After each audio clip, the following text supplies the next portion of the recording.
Okay, good afternoon, everybody. Select live audience. Right, so as Paul said, my name is David Emerson. I'm representing the computational engineering team. We've existed as a group for quite a few years, but we don't historically have core funding from STFC, so all of our funding historically has been external, largely through EPSRC, but also European projects and funded directly by industry. But more recently, with the creation of the Ada Lovelace Cell Centre and Paul taking over as director, we're seeing increasing engagement with the facilities. So today, the objective really is just to introduce the engineering research activities we do in the theme, and then look to see if we can identify topics for working together with various groups in the facilities and beyond as well, and also within the department. So at the moment, the engineering theme, it was one group, it is now a theme as we restructure within the scientific computing department. And we currently have 3 groups set up with no names at the moment because we're still trying to think of suitable titles for them. You'll see some of the challenges in doing that when I go through some examples of the work. As one group, there was lots of cross-engagement activity.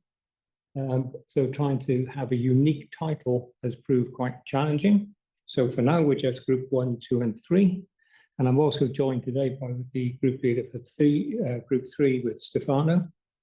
And we're about all afternoon. If anybody did want to follow up and have a question or discussion, we're quite open to that. And I'm about tomorrow morning as well, should anybody want to try and get together. So the only one minor thing to mention is that Stephen, who was the group lead for group 2, has taken on the director of COSAC role. And in the next couple of months, we're transitioning to a new group lead in there as Stephen moves across. So this is a very brief snapshot of some of the activities we get up to. On the left is a non-exhaustive list of some of the areas we work in. So we work extensively in engineering fluid mechanics, covering a really broad range of activities. So if I just explain what some of these are. So the one at the top is previous work we used to do in the area of combustion. So this was a project here that was with British Gas when they existed as a company. And they were seeing flame instabilities with lean burn. So this is showing a flame under lean burn conditions. So the lean burn, we want to use that approach because it's a lower temperature. We lower the temperature of the flame, we lower the emissions, and we improve the reduction in NOx that comes out.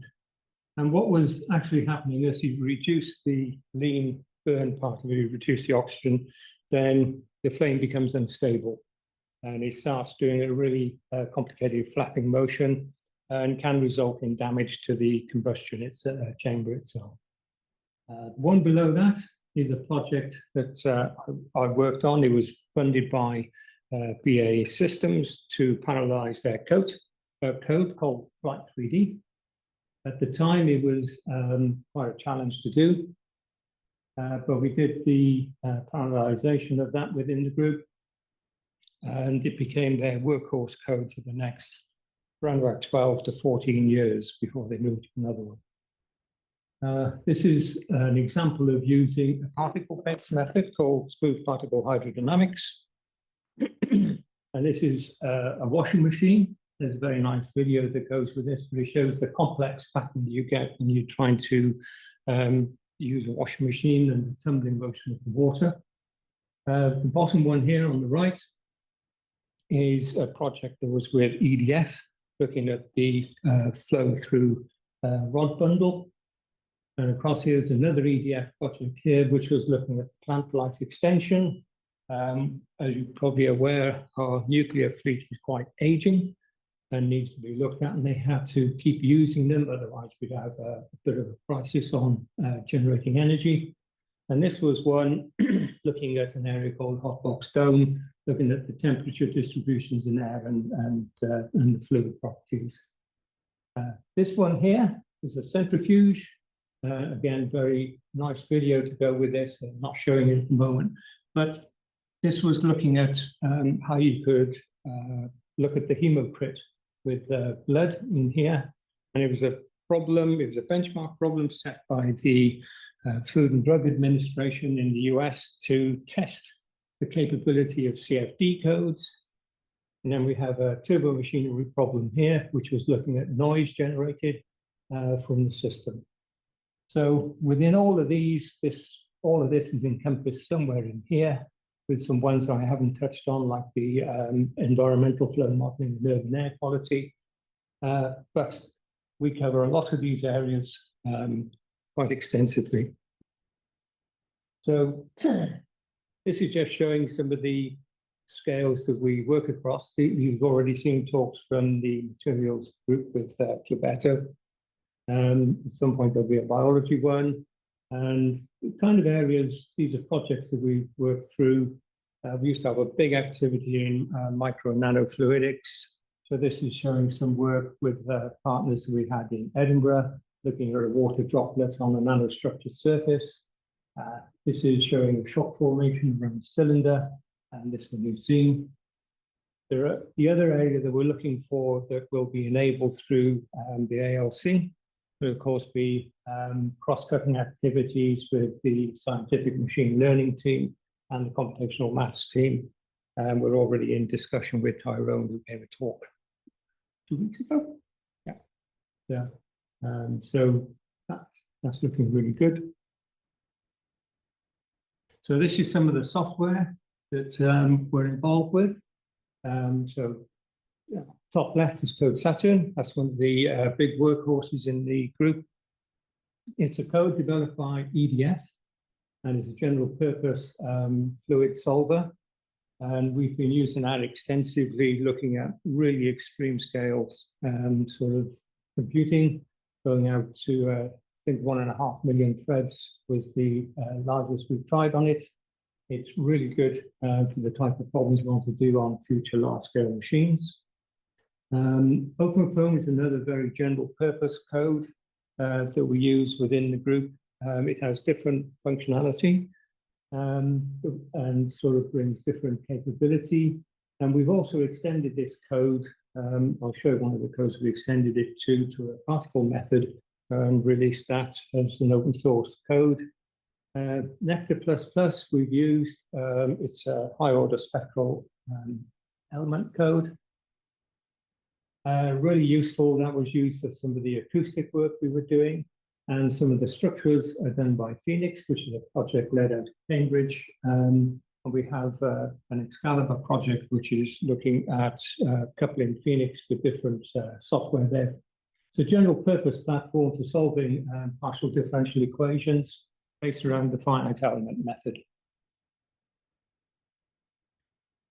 So these are some more dedicated fluid solvers that we use and are under development. So XCompact 3D is an incompressible flow solver. It's used for very high fidelity simulations of turbulence and makes use of the fast Fourier transform for solving pressure. And recent work has been looking on GPU porting with that in preparation for when we get sort of future architectures such as the exascale system proposed to be delivered in 2026. ChapSim is a code that's focused in doing high fidelity flow for nuclear engineering related problems. And that's under development in collaboration with Sheffield. And then we also have Asta, which is a code that's a high order finite difference based on a compact scheme. And some representative publications are shown here. This was specifically for compressible flows, looking at particularly at supersonic and hypersonic projects. And we have some enabling work. So MUI is code coupling capability. And this was used quite extensively by the group. Originally developed out of Brown University. They started initially looking at as a multi-scale solver, going from molecular dynamics to dissipated particle dynamics, and then to the continuum through smooth particle hydrodynamics. And we've extended that to grid-based methods, and we're now the lead site in the development of that, and show a bit more of that later. And 2D comp for the FFT. This is a library that enables codes to be able to do FFT and perform the transpose. So it creates pencil structures. So you have continuous running in one direction and does the transpose to the other directions.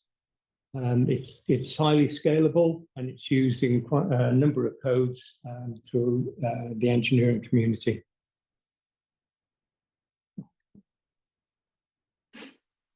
So then on to more particle-based methods. And this is where some of the structuring in the group is really coming in. So this is much more in the group 1 capability here.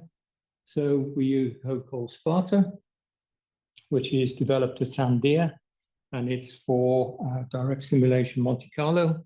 So this is for doing gas dynamics relevant to sort of high altitude space applications or micro and nanofluidics and vacuum gas dynamics. It's extremely scalable. It's part of the US exascale computing project. So it's ready to go on to very high scale systems. Pickless is a plasma code that we use that's developed in Stuttgart. And we've been using that in collaboration with ISIS, and I'll touch on that a bit later. And then another code that we released in collaboration with colleagues in Strathclyde, Glasgow, and Edinburgh, which is looking at a code called DSMC Foam Plus. And this was released because we wanted to have a general purpose DSMC code. At the time we released this, there wasn't one available for people to have. And the open foam software has a very large user community in excess of 10,000 people. It's being picked up and used quite widely in a range of applications. We've more generally moved over to Sparta for most of what we want to do because that's more exascale ready. Open foam, we can discuss, it doesn't have great scalability capabilities, so we tend to use the Sparta code. So some examples now of what the various groups are trying to do at the moment. So group 1, as I mentioned, is largely around the area of particle type methods, but not exclusively. So one of the areas that we work on is lattice-Boltzmann. Lattice-Boltzmann is a mesoscale code. So typically you'd be looking at length scales of the order of a micron up to a millimeter and using that to solve different problems. So we have a new member of staff who's an expert in adaptive meshing. And one of the areas we're going to be working on is a code called DL-MESO. This is a code developed at the lab over a number of years. And what we want to do now is introduce this adaptive meshing into the code. And the reason for doing that is that if you want to resolve something, you might have to have a very fine mesh. And you don't want to have that everywhere because that would increase the cost of everything you wanted to do, and it would take a lot longer to do, but wouldn't improve the results. So this is a thing here called the Stanford Bunny. And you can see the kind of thing that it does here with trying to refine around the geometry of interest, whilst that the other one has a much coarser one, so improving on time. And you can do this dynamically as well. So you don't have to know what the solution is beforehand, it'll adapt to the flow solution. And this is some other examples in here of what's going on. And the other project that we're looking at within DL-MESO, DL-MESO is 2 codes. It's a lattice-Boltzmann solver and a dissipated particle dynamics solver. And we're looking then to couple these two, so we'll bridge some of the length and timescales we want to do within that. So One of the areas that we have a lot of expertise in is low density gas dynamics. This is using Sparta. A couple of examples of projects that we've worked on. These have been with Strathclyde University, one looking at the Orion capsule re-entry. One of the more interesting ones was here, which is a ESA problem, the European Space Agency. They were interested in looking at various different shapes, sort of representative of space debris that could re-enter, and then look at the risk analysis for that. The middle one is an interesting problem that's quite complicated. It's very much a multi-physics, multi-scale problem. And it was part of a program grant that we had with Edinburgh and Warwick, looking at sort of micro and nanoflows generally. And this is one of the problems we worked on. And it's looking at removing heat from next generation sort of things like routers and things like that, where they want to try and cool it. The idea was that you'd have a membrane up here.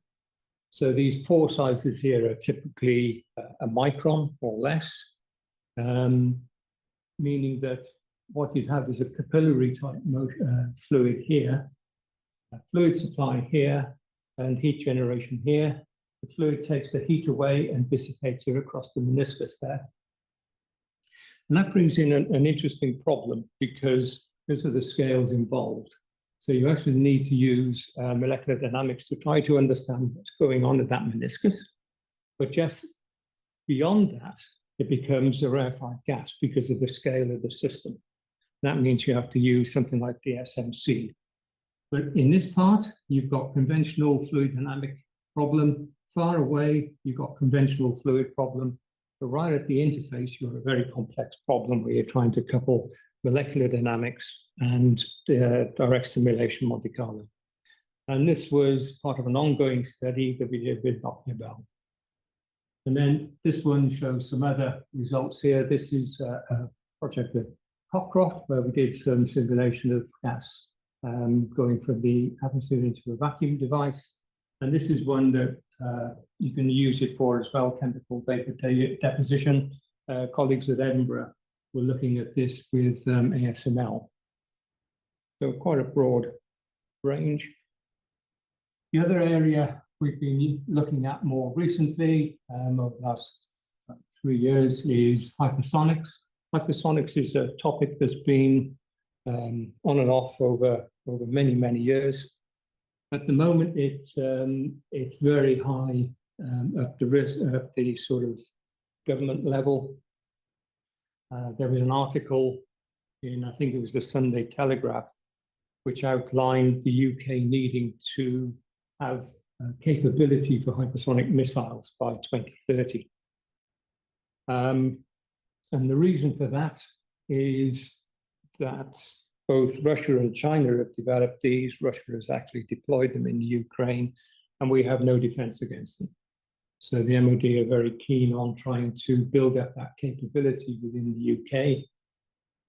There's been, running alongside this, there's been an upgrade of wind tunnels in Oxford to do hypersonic experiments.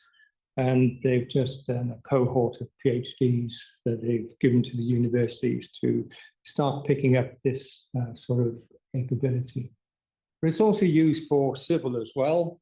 Boeing have proposed a Mach 5 civil airline, which is an interesting idea. It would certainly cut down travel time, but there's lots of other issues around it as well. But we also need it for things like space shuttle. Understanding hypersonic flow, which has really high temperatures associated with it, where the gas will dissociate and ionize.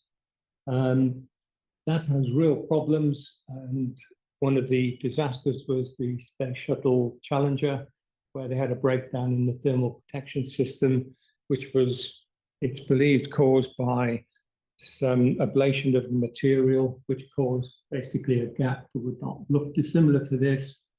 That changed the flow characteristics around it and starts causing the tiles to come away. And then it resulted in the loss of life of all the astronauts and destruction of the space shuttle. So we've been looking at this for hypersonics, just following some experimental attempts to try and cool down the surface here by having these deep cavities. That's an ongoing project that we have. But also we can use it in other space areas. So this was another one from the ESA debris test that we ran with Strathclyde. But you can also do things like the CubeSat when they're sort of looking at the satellite sail. And you can also use it for doing novel thruster propulsion capability for maneuvering satellites. So the other area that we were working with Aztec on is looking at the laser wake field downstream of a gas cell. So you have the laser coming in. It goes through down here into the gas cell and then down. We've done work on the gas cell itself, which I can show later. And this was downstream of the gas cell where you go into a vacuum region. And we were able to sort of do some simulations there. And we published this in collaboration with colleagues in Aztec, with Keith Milliman and Oleg and people. And we were looking at the transmission probability downstream. And here you can see the expansion from the outlet from the gas cell going into the downstream region. So more recently, over about the past 2 years, we've been working with ISIS on space charge compensation. And you show some of the results we've obtained with this. So this is using the plasma code Nicholas, and we're working with Ollie and Dan in the low energy beam group. And this is showing some of the particle in cell simulation without the compensated ion beam. And the idea is to use this in helping to design ISIS-2. So this has been a really good project, really interesting work. And it's looking at various components, looking at the number density down here. We've been extending the code because the code in it, as we had it, couldn't handle what we needed it to do for this type of work. So we've introduced all of these various sort of reactions that can go on in there to try to get a better understanding. So we've done some publications with this as well. And so we can make those available if people were interested. And what's happened now is that work has grown to working with ISIS on a DAE project with the India and the Atomic Energy Group there, and looking at space charge compensation in different sort of facilities. And the long-term plan really is for us to work here with the facilities to build up this plasma simulation capability so that we can help model problems in different interactions with the plasma, wake field acceleration, and also ideas within the UK XFEL as well, to have modeling as a core capability within that. So group 2 largely covers some of the cross-cutting and multi-physics, multi-scale modeling. So, some of the results that we've seen sort of flowed past different aspects, looking at the structure responding and the fluid going past as well. So these are going past elastic plate behind the cylinder, and this is a roll motion here with the flow. And this is then coupling together both the fluids and the structures. And this is using the coupling software, the MUI that I mentioned earlier. So that's allowed us to extend and enhance the capability within that. There's some other examples taken from different projects. When I mentioned before about the interface, this was a representative test problem that we tried to do, coupling molecular dynamics with the SMC. And we published this in Computers and Fluids. And we did get this to work, and it's an essential other step. It was part of the building block towards trying to do all of that sort of thermal evaporation. And this is coupling fluid dynamics with neutronics. I have another slide later on with that. And this was some of the original work that they were doing, looking at smooth particle hydrodynamics for the continuum fluid and the dissipated particle dynamics as well.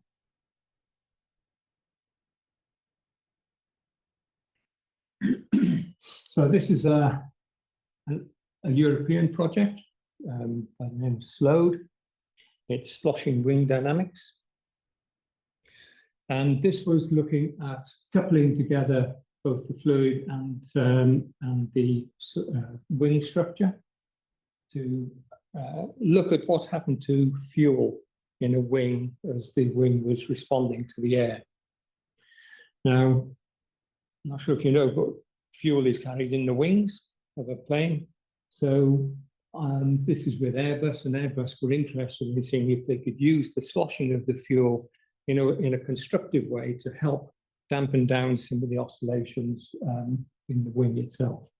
So this was the experimental rig here, set up in Bristol and with Airbus. And this was some of the modeling work that was done looking at the fuel in there. It was quite successful in the sense that we've now got a follow-on project with that, which is called HASTA, Hydrogen Aircraft Sloshing Tank Advancement. And again, led by Airbus, recently funded. We haven't started this yet. This will start in September. So the previous one was about looking at the wing of tomorrow and how they sort of capture that. And this one is now looking at more of the green aviation, where you're using liquid hydrogen. So we're going to be modeling cryogenic liquid hydrogen sloshing about in a tank and comparing that with some of the work done in Airbus and some of the other partner sites. So looks to be a really interesting, challenging project. And then finally, why we were looking at all of this coupling and why we see it as important is because if you want to move towards what's often referred to as a digital twin, then you've got a couple of choices. The first choice is you could build all of the modeling into one piece of software. It would quickly become unmanageable and probably very few people understanding what was going on everywhere. Because if you tried to bring in acoustics, conjugate heat transfer, fluid dynamics, structural mechanics, electromagnetics, it would be really quite challenging. So the idea was to develop some coupling software that would be fairly agnostic to the codes that we want to use and would be fairly lightweight and scalable, which is why we're helping to develop the MUI. And this really shows a very broad range capability. Not very easy to see it, but down here you've got cables tethering this floating offshore wind turbine. You have the structures of the turbine, various different lengths and scales, various different codes would need to be used to do a simulation of that. And we're working with the community in the UK, pulling lots of this together and coupling different problems together. And lots of test cases being done as well. So that's ongoing at the moment, but it gives a fairly good example of why you need to do coupling. Then finally, on to the third group, and cover the area here, which is, so start the first one. This is looking at fluid particle systems. So this could be related to, why did that stop? Oh, God. This is related to sediment and things like that. Okay. I'm hoping the system hasn't frozen again in the video, but anyway. So what happens is the particles come down to the bottom. Oh, okay, that's weird. Yeah, that's finished. Good. So yeah, so this was developing an approach here based on the partially saturated approach, which helps when the particles come together because the forces, numerically, the forces are a real problem. And you get some interesting flow patterns being developed from these. yeah. The reason this one goes here is because the second particle sees a lower pressure in front of it and accelerates towards the first particle, knocking it, and then knocking it into the wall here.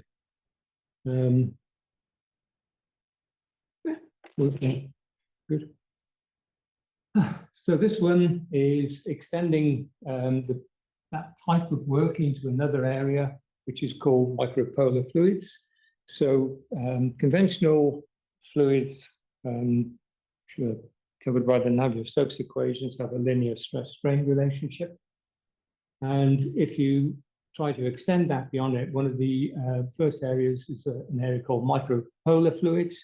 This was proposed in the early 60s by a guy called Erringen.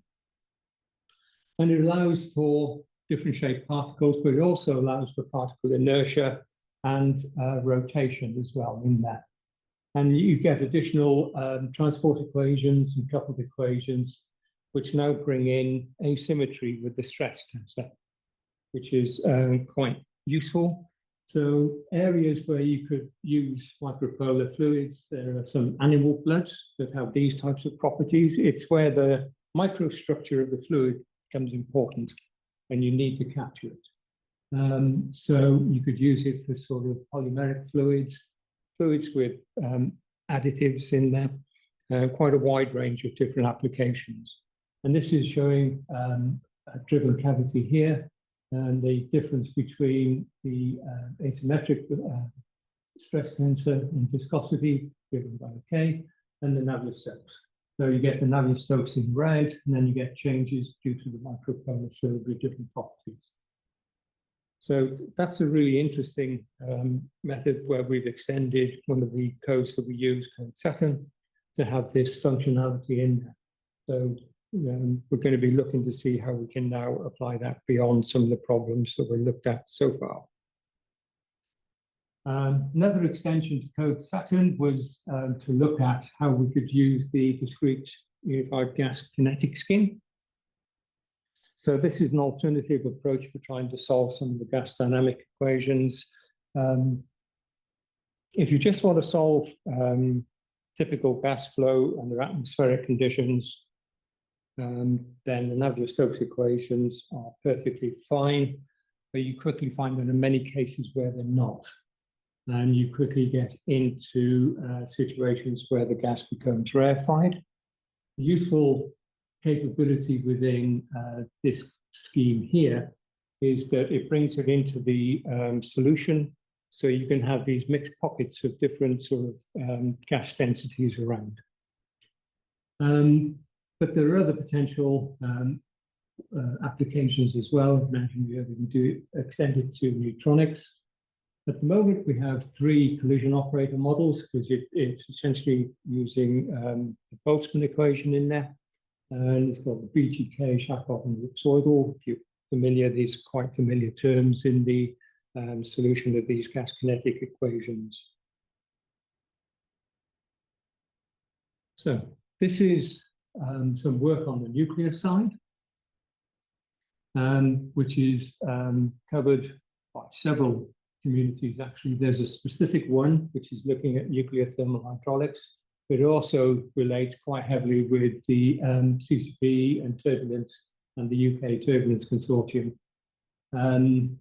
All of them are looking at high fidelity turbulence simulations and using HPC to solve quite challenging problems. We focus on 2 codes, which I mentioned before, ChapSim and code Saturn. Code Saturn's been just shown extended quite a few times with by the group. And I'll show you one other one a bit later. And this is showing thermal mixing with code Saturn, where we've been working with colleagues in Sheffield and EDF and publishing in nuclear engineering design. So quite a bit of work going on there, and quite a bit of extension going on to the codes in different areas. This was a project looking at a multi-scale approach where you try to use sub-channel CFD to handle, you do a coarse grain simulation the CFD, and then you can use some correlations, and then you build up a model which goes into the final simulation. And this was a project that was funded by EDF directly to try to put this capability, make this capability available to them in Qatar. And we do have this because if we want to start looking at digital twins, where you have a combination of high fidelity and low fidelity, then this is the typical approach that you might be using, where you can do a coarse-grained simulation of some aspect, get the appropriate correlations for it, rather than trying to resolve every single feature in the flow domain. So this was work looking at molten salt fast reactors as a novel approach to the Generation 4 nuclear. So we need to replace the current fleet of nuclear power stations. And this was one of the options in a range of different options for doing Generation 4 systems. And we did quite a bit of work on the molten salt. And one of the areas we looked at was the frozen wall technology. Salt being highly corrosive, you don't want that in contact with the wall and causing it to corrode. And so one of the areas we looked at was using frozen wall. To do this, we also have to use neutronics. And we used the Dyn3D code, and this was coupled together using the MRI library to try to make sure we got a decent representation of the physics going on. So we're closer to home in RAL. This is Target Station 2. And this is where we've been doing some work with Steve Jago and his team, looking at the cooling around Target Station 2. And this is showing some cross sections through here and the temperatures of the tungsten target. And the fluid is actually, the cool jet is going around here and also in this direction here.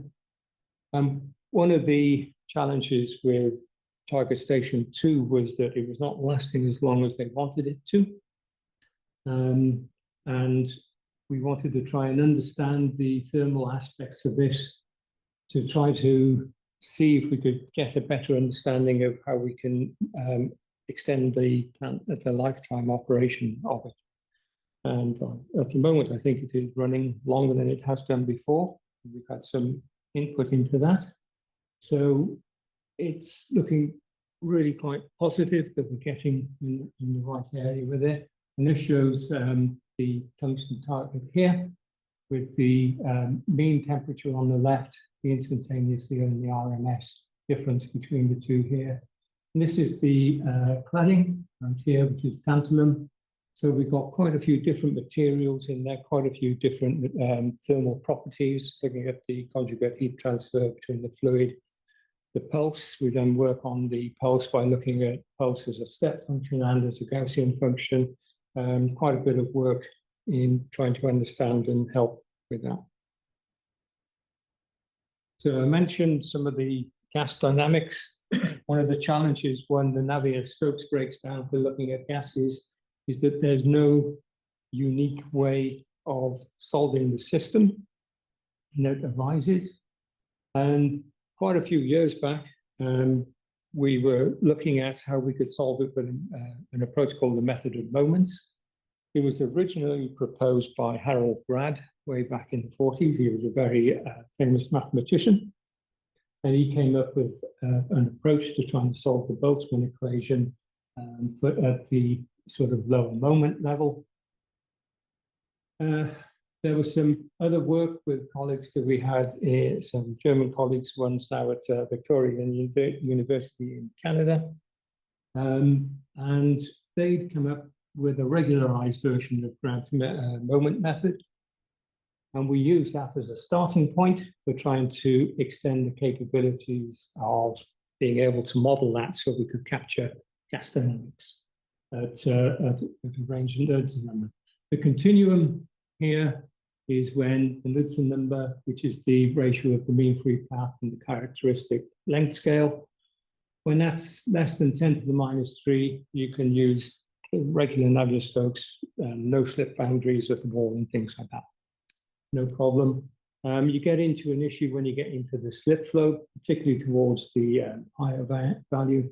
And when we started this, there was no real way of modeling in the transitional flow regime. And once you get high enough in Knudsen number, you can switch over to using the SMC. Otherwise, the SMC is a very expensive method for low-speed flows, which is what these are typically associated with. So we developed all of this and came up with quite a viable solution. And we tested it on a wide range of benchmarks. In fact, it actually worked. The 13 moments didn't work as well as the effort put into getting them. And we extended them to 26 moments. And we found that was the sweet spot between complexity and solution and accuracy. And that allowed us to go up to about a Knudsen number of 1 quite comfortably. So that was really quite successful. More recently, we've been looking at gas jet design. So this is a gas cell, working with colleagues in EPAC. And the motivation here is to try to understand the density profile in here, so that when the laser comes in, it's got the right level to interact with the gas and produces the experimental effect they want. The final solution that this particular part of the project went for was a slotted device, and they published the work in FISRAD letters. So first time I ever had a paper in FISRAD letters. So really good, and a very successful sort of way forward with that. I'm going to have to, oh, okay, only 2 more slides. So this is more on the high-speed aerodynamics, again, looking at shock waves and turbulent boundary layers.